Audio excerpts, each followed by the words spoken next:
I just want to respect you. Hey, hon. I got two things about myself I know you're gonna like.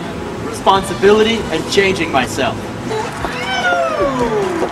Ooh, lady, I don't care if that baggage is emotional. I will do my best to cope with you and nurse your mental health back to par. Oh.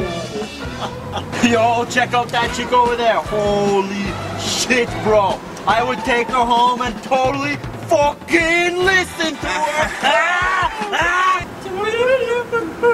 No more, I love you.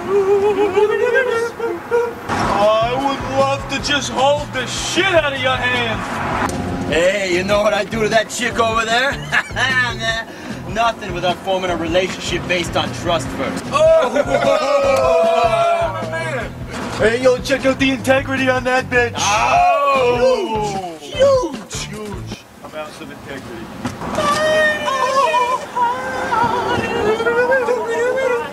Baby, I would love to take you home and get you some dinner, but not before we had a couple phone conversations to make sure that we're compatible. You did not.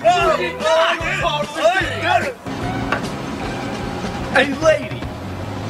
Danger. Not afraid of commitments.